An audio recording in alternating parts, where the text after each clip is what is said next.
Hello and welcome to the Lighthouse. We are broadcasting live from MoAB's bunker in Davie, Florida. I am Janine Lutz, and I am also known as MoAB, the Mother of America's Battalion. Tonight's episode is going to be about my personal grief journey. June is PTSD Awareness Month, and I was diagnosed with secondary PTSD after the loss of both of my children. A little history about who I am. I was married in 1987, had my first child, Johnny, in 1988, had my second child, Justin, in 2001. Fast forward, I worked for the family business, and I had a great life. I had a wonderful life here in Davie, Florida. Couldn't be happier. Had two beautiful boys. I got a phone call. Well, let me back up a little bit to tell you a little bit more about me. I'm sorry, I'm a little bit nervous. This is my first live broadcast.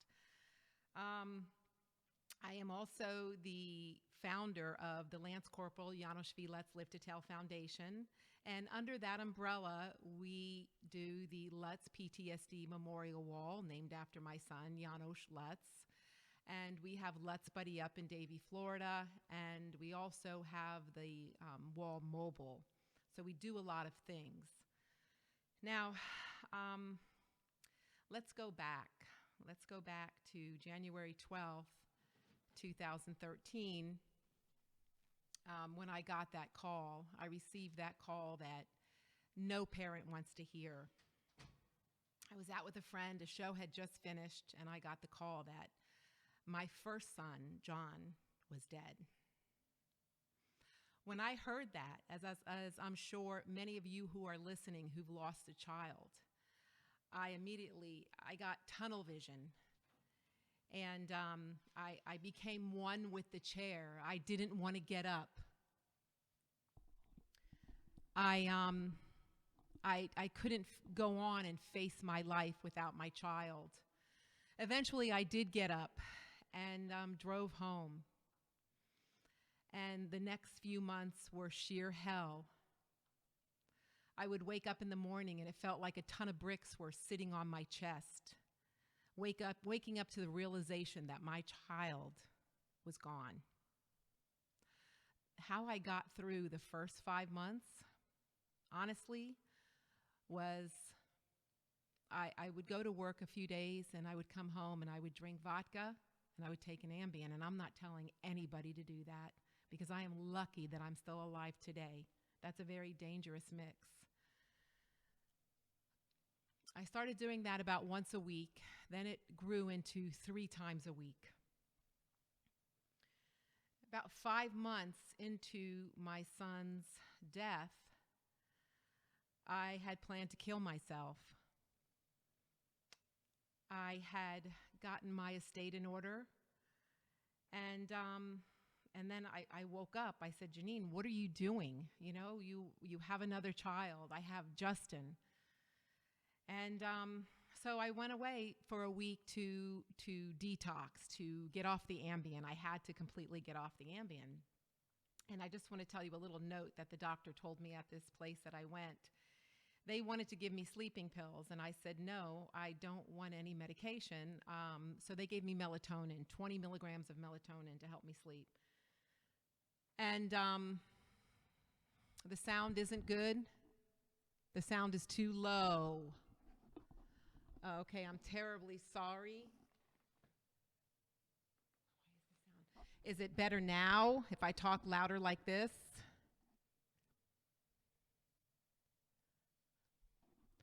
I am so sorry that the sound is not good. I'm going to try and speak louder. Do you have the volume up on OBS? Okay, I'm going to try to talk louder into the microphone. I'm sorry. This is my first podcast. So the doctor had said to me, you're here because you just lost a child. He says, you're going to be on sleeping pills and antidepressants for the rest of your life. And I just noted that in the back of my mind. I spent my week there. I came home. I tried to get my life back on track. It was a roller coaster. Someday I was either paralyzed with pain or motivated by anger. About the 6th month, I woke up and I was angry. I was angry and mad. Why did I lose my child? Why did I not know about PTSD? Why did I not know about the over-medication, about the VA? And I don't want to get into all of that now. That's for a different podcast. But the point is that I was so angry and I became motivated. And it was at that time that I decided that I was going to be the voice for our military, and fight for those who fought for us. So I created a memorial ride for my son so that I kept myself busy. I dove into this ride. I never did a ride before. It's a lot of work. So I just kept myself super busy. Then after the ride was over, I said, well, Janine, what are you going to do now? And again, I'm going to tell you, I did start drinking wine again. And I started gaining weight. I really didn't care about my physical being. I ate junk food. I didn't care. Some days I'd get up and I wouldn't even brush my teeth. And I used to be fanatical about my teeth, flossing twice a day. I just stopped it because part of me was dying.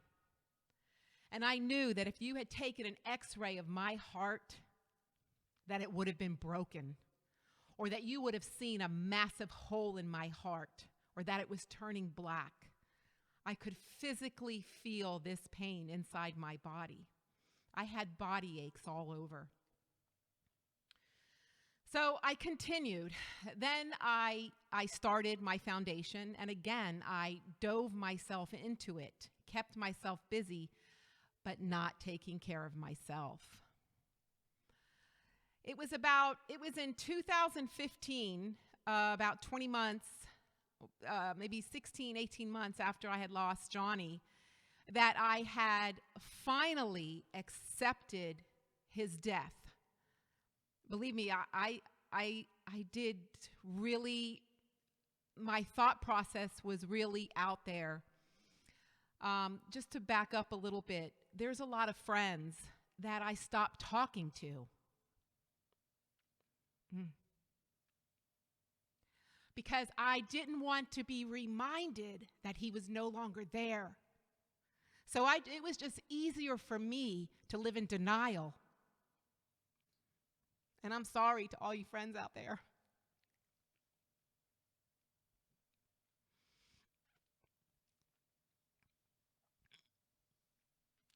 But it was my way. It was the only way that I knew how to hang on. And I'm sorry, I'm getting emotional. It was the only way that I knew to hang on. You know, I actually lived in denial, total denial. When I finally accepted Johnny's death, and in this interim, by the way, Justin was living in Orlando with his father, and him and I had stopped talking. I wanted to talk to him. He stopped talking to me. And I would send Justin emails, and in the message, I would say, I love you. I heard you got a great job for Comcast. Please call me. I'm so proud of you. I kept writing these messages to Justin. Finally, I heard from Justin July 13th. He sent me an email, and he said, hi, Mom. I'm sorry it's taken me so long to get back to you. He goes, I've just been trying to figure things out. Now, remember, Justin lost his brother, his hero, also. I said, so we started talking, and I said, so how's everything going? And he said, Mom, he said, I go to work and I come home, and I go to work and I come home. He says, I want to come back home and work for the family business, and I want to go back to school. I feel like I'm wasting my life here. And I said, that's great, honey. I want you to come back home. And I was just elated, absolutely elated. I went into work the next day, and I told everybody that Justin was coming back. But then I asked Justin a question. I said, honey, how are you really doing? Because I know the hell that I was living through. And he said, Mom, when I come home, I want to see a psychiatrist. And I said, okay, honey, as soon as you get home, we'll do that. This was July 13th, the first contact. Well, by the end of the month, he sent me a text message, and he said, Dad can't find a place to live, and I have to extend the lease for another month. And I said, okay, honey. Well, it was after that Justin no longer had any contact with me. He would not respond to any of my calls. And on August 15th, 2017, on August 17th, 2015, my son Justin died of suicide. And I got that call. And when I got that call, I said, that's it. I have absolutely nothing to live for. And I sure as heck don't want to go through this again. I went home, and my friends came over, and they took all my guns, put them away, and I just laid in bed. I just laid in bed, and I just wanted to die. And things weren't getting any better. I'll tell you, my friends saved me, and my dogs are what saved me. But by the end of 2017, things had gotten so dark, and I was isolating so much. I would go to work, and I would come home, and I would drink my wine. I wasn't taking any sleeping pills or any drugs, and go to sleep. And I was just doing that over and over. I had mailed my nephew Chris a complete package, again, with updated passwords and updated everything. And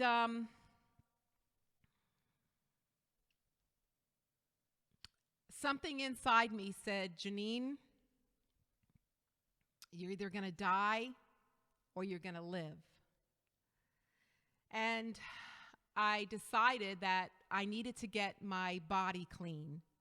And I stayed at Hippocrates. I signed up, and I went to Hippocrates Health Institute for 3 weeks and detoxed off sugar and caffeine, and cleaned my body and started eating very healthy. And then I decided also that 2017 was going to be the year for Janine. I had given so much, I had nothing left to give.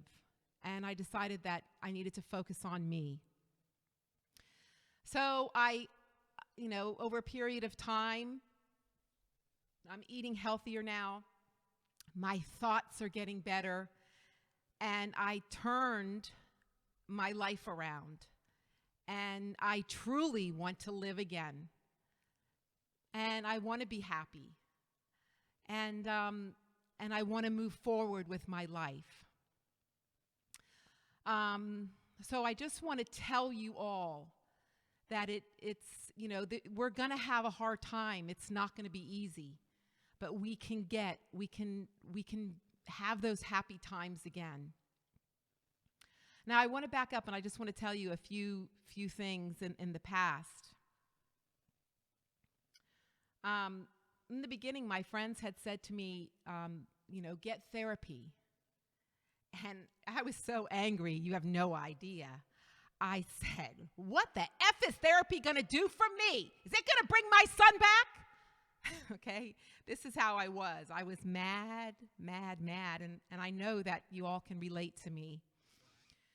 And then one day I was talking to a veteran. I was at the Miami VA visiting the veterans, and we just started sharing. And he said to me, he put his arm around me, and he said, Janine, he said, just do it. And so I did. I started going to therapy.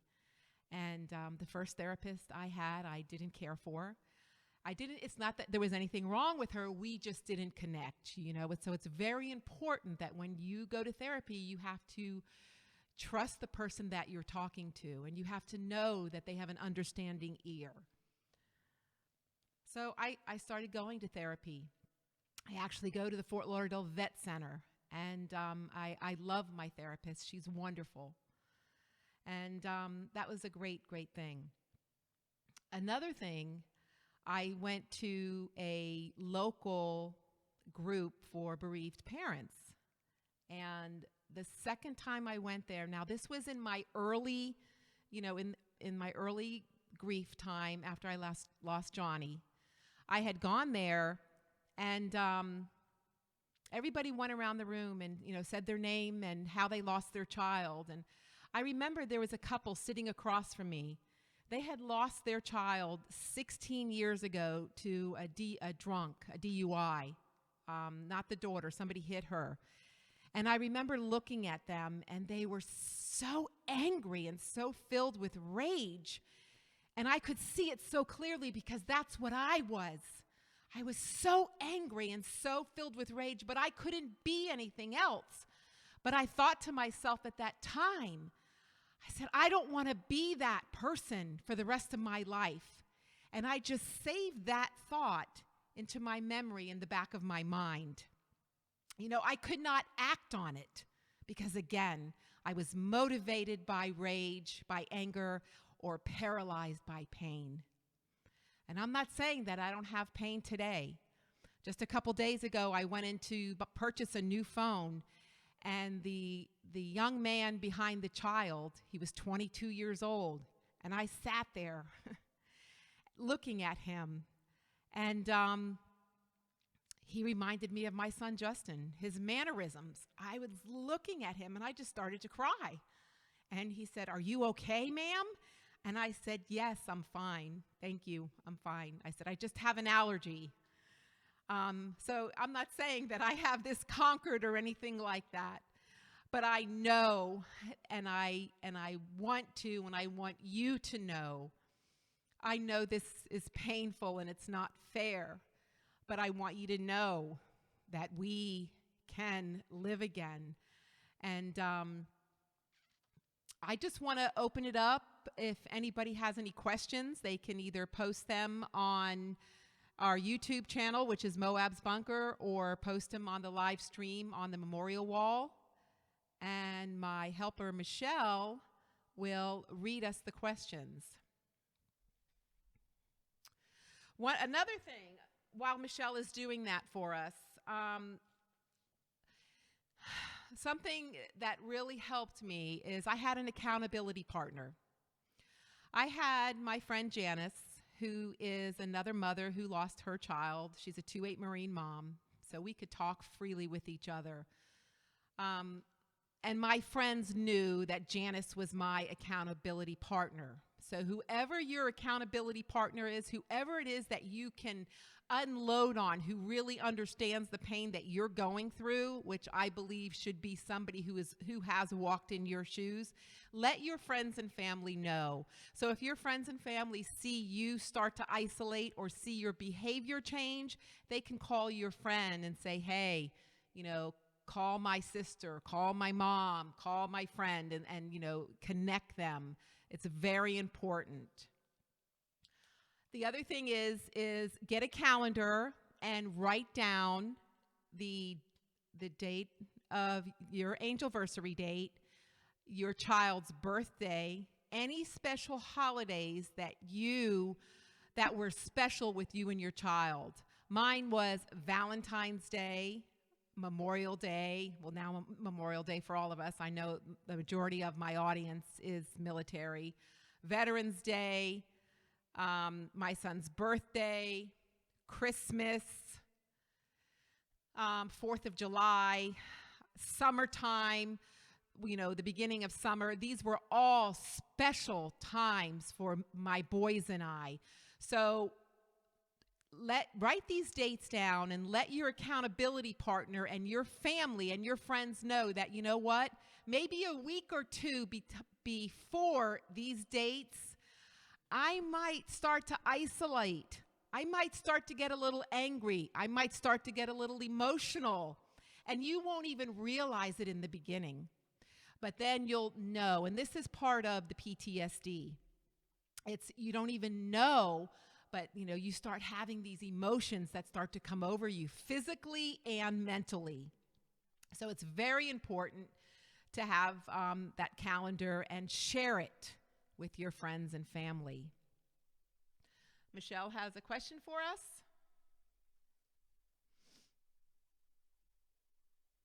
You want to just give me the phone? Okay. Lisa says, what are some of the ways that we can best support moms, dads, spouses, siblings who have lost their military person to suicide? That's a great question, and thank you for reminding me. I wanted to cover this, Lisa. When in the beginning, I had a lot of support. I mean, people were here every day. They did not leave me alone. The first Angelversary, the first holiday, everybody contacted me. And not just contacted me, they came to my house and they were present. They were there with me. They don't even have to say anything. Just come over, bring a basket of fruit or watch a movie. Just hang out, be with them. You don't have to say anything. But now I've noticed over time, and I'll tell you, I have had some pretty cruel things said to me by some people. Sadly, a family member this past Mother's Day, let me back up. The previous Mother's Day, I stay home on Mother's Day because it hurts my heart too much to see mothers with their sons. Even when I think about it, it hurts. It makes me very upset. But this was the first year. I called my mom, actually, and I said, Mom, I want to take you out on Monday for Mother's Day. Would you like to go out for lunch or dinner? And that was a huge step for me, okay, because the previous years, again, I didn't even acknowledge Mother's Day, but I was ready to give that to my mom. And her response was, do you mean to tell me this is because of Johnny and Justin? And that just crushed me. And I just said, wow, Mom. I said, it's very compassionate of you. Happy Mother's Day. And I hung up the phone. And I've learned that other people think that I'm supposed to be over it.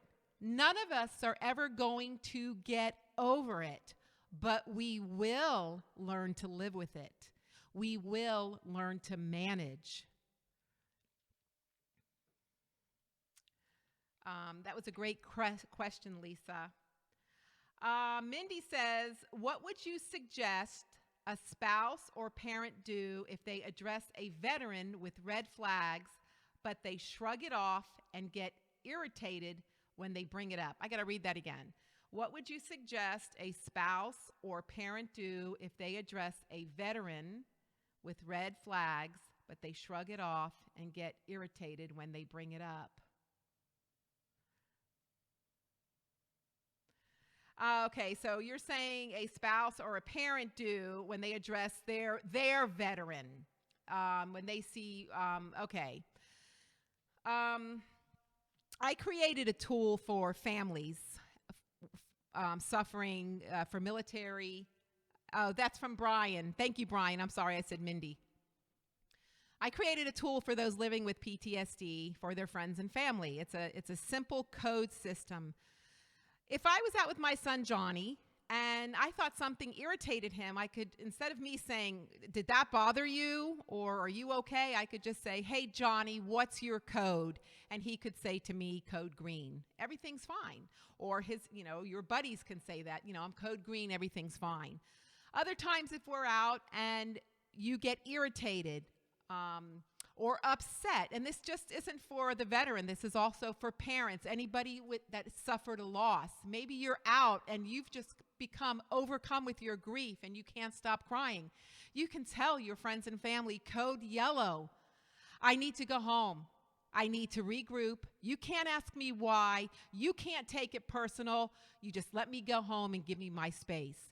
Now, code red is when your veteran or anybody suffering with PTSD starts to seriously isolate and change their habits. They start to disconnect from life. When you start to notice that, you know what? Let me back up for a minute.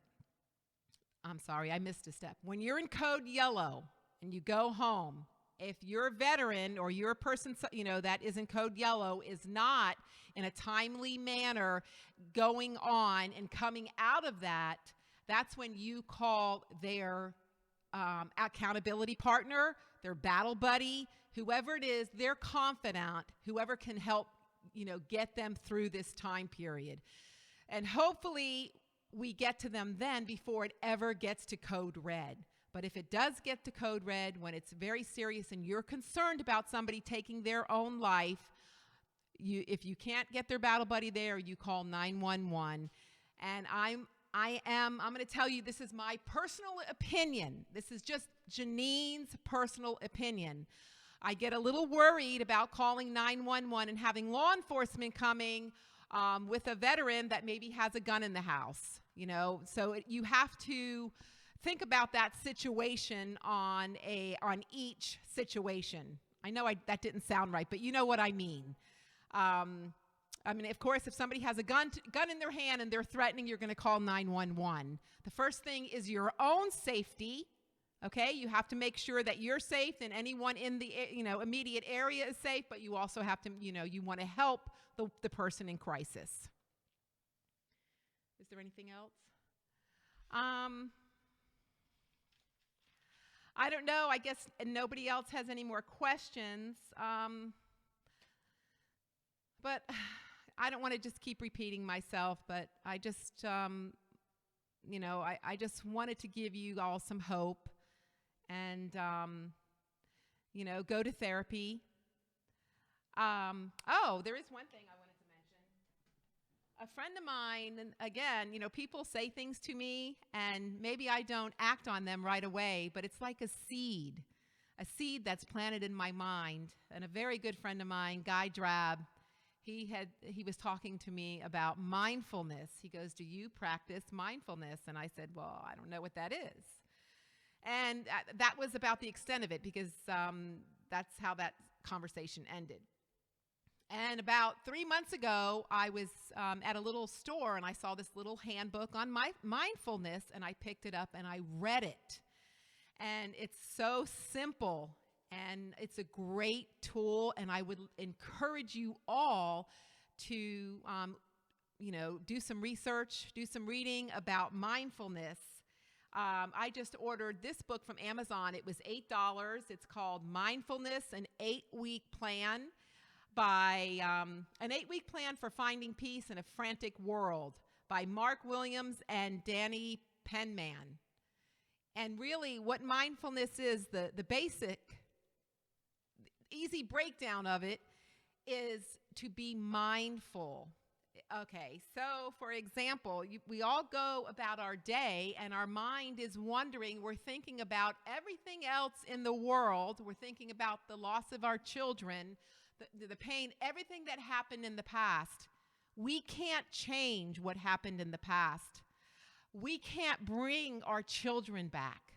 So when I start to cry in that sadness, I stop and I think, yes, I am sad, Janine, and I am grieving for my children. And then I let myself grieve, but then I bring myself back to the present.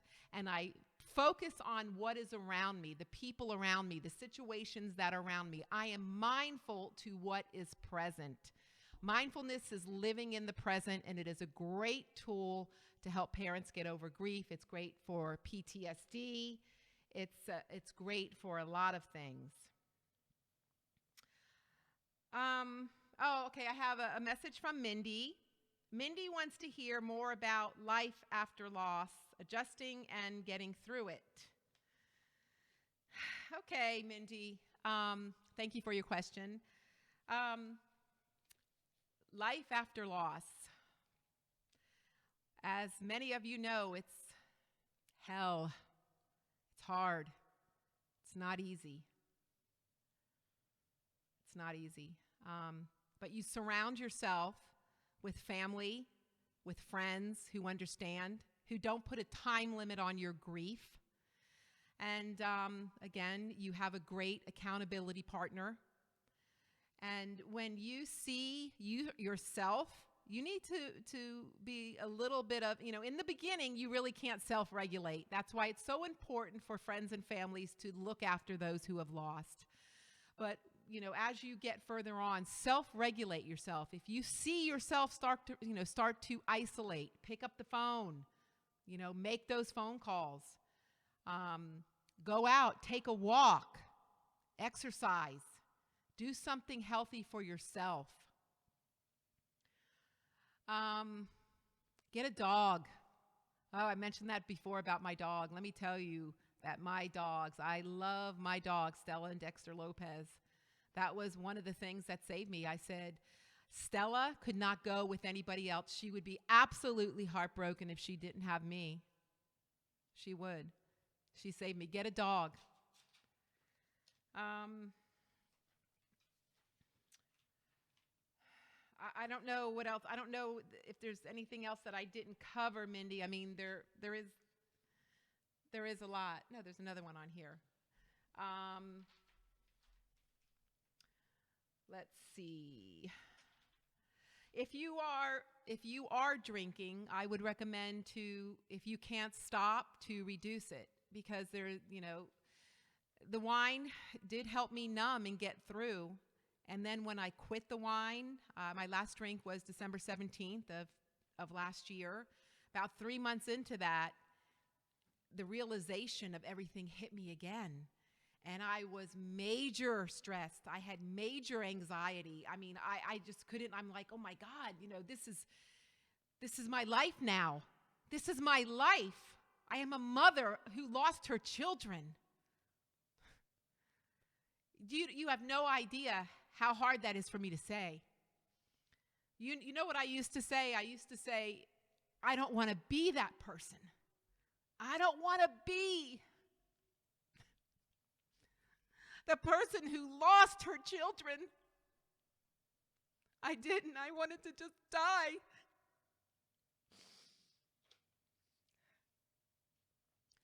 But I can't change that. I can't change it. And I want to live. I want happiness. I want joy.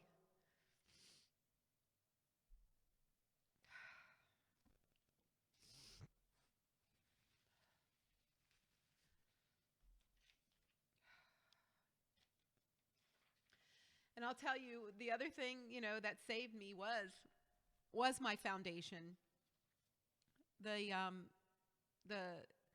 The Lance Corporal Janos Lutz Live to Tell Foundation. We're doing a lot of awesome things with the Buddy Up, and my monthly socials with my military and my first responders, and seeing everybody. That's my family. That's my tribe. I have a new tribe now. I have a new life, and I'm going to embrace my life.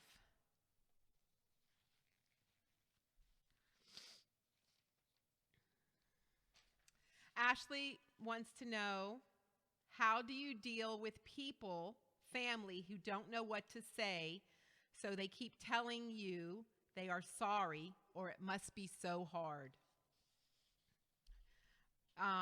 Ashley, I would just tell them, if you don't know what to say, you don't have to say anything. It's okay. You know what? You just being here with me is enough. It's hard. Death is a hard thing, and people don't know how to react to it. And I know that I didn't know. I'm going to tell you a little story. I connected with a friend of mine from 30 years ago, and I was looking through their Facebook page, and I saw a video, and I saw that he lost his son to suicide. He was military. And I was really upset because Fred was my friend. And I called Fred up and I said, Fred, I'm so sorry for your loss. And I was truly sorry. And I had thought at that time that I could imagine his pain. That's what I thought at that time. When I lost Johnny, Fred was one of the first people that I called. And I said to him again, I said, Fred, I am so sorry, because now I know your pain. People don't know, and in the beginning, I used to get very angry at some of the things that people would say to me. When I heard that Justin died, when I got that phone call, I was in a parking lot at Orange Theory Fitness. I just finished working out. I got in my car and I got the call, and I started screaming. And people ran over to me, what's the matter? What's the matter? And I gave them the phone, or I don't even really remember if I gave them the phone or I told them. And there was 3 or 4 women around me, and one of the women said to me, well, she put her hand on my shoulder and she said, well, he's in a better place now. And, I had heard that before, in the beginning stages of Johnny. People say the darndest things, and it's not that they're ignorant or that they don't understand. They don't know what to say. So I've just learned to, when people say those kinds of things, I've just learned to brush them off. But like people that I see regularly, I'll say, you don't have to be sorry. Just be my friend, or be my sister, or, be my mom. And let me grieve on my own time. Is there anything else? Oh. Okay, Brenda, what is an accountability partner? An accountability partner is someone who you are accountable to. So for myself, my friend Janos, who is another mother who has walked in my shoes and experienced exactly what I've experienced. So I know she understands my pain. So no matter what feeling or emotion that I'm feeling, I can call her up and I'll say, Janos, why? Why did I have to lose my children? And I can just say, and she sometimes won't even say anything back, but she'll listen. And she doesn't have to say anything back, because sometimes there's not an answer. There is no reason why bad stuff happens to good people, period. But just being able to talk and say those things to Janos is a wonderful thing. In the beginning, when I lost Justin, Janos was here, and she stayed with me for the first, I believe, 3 months after Justin's death, and she slept in the bed with me. And we were already friends because of my loss of Johnny and her loss of Rory. And I remember waking up in the middle of the night just crying, and she woke up, and we just laid there and we cried together. No judgment. That's the key right there. Your accountability partner is not going to have any judgment on any emotion or anything that you say, that you feel, anything. There is no judgment. Grief is everywhere. People say it's on a scale of 1 to 10 or something. It's all over, because we're going to feel all different stuff at all different times, just like when I was at the phone store the other day and I saw that young man. That really, really, really affected me. I couldn't catch my breath for the next couple of days. Well, this podcast might have had something to do with that also. But I was really, upset, and I just thought, look at this beautiful, boy, and his movements and everything were just like my son. But I kind of got off track there. But your accountability partner, we all need one in life, not just people who, have lost somebody, not just somebody, suffering with PTSD. We all teenagers need accountability partners. We all need somebody that we can talk to and share our feelings with and our ideas. We need that in our life.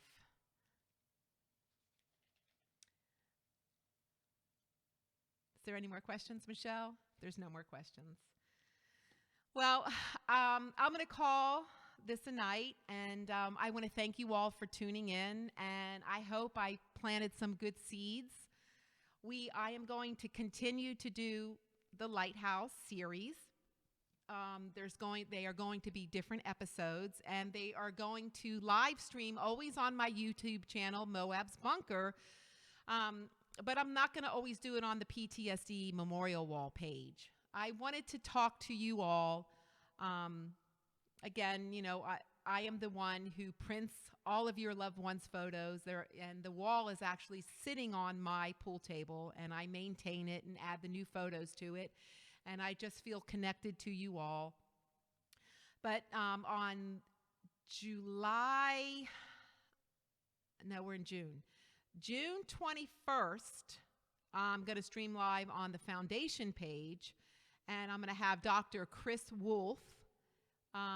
He is a psychiatrist, and he has a great presentation on PTSD and how it affects the brain.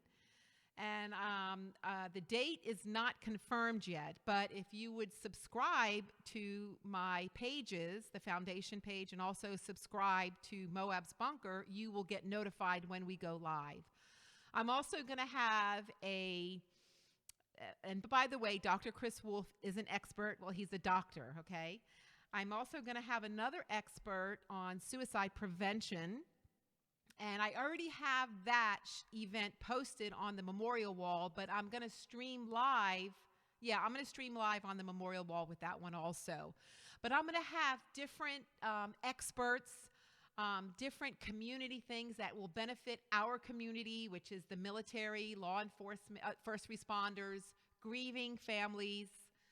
I just want to bring great stuff to you. This is another thing that the Live to Tell Foundation is doing, and we just want to reach a wider audience. Is there anything else that I need, Michelle? So again, thank you for tuning in, and press on regardless. Learn about mindfulness. It's a great thing.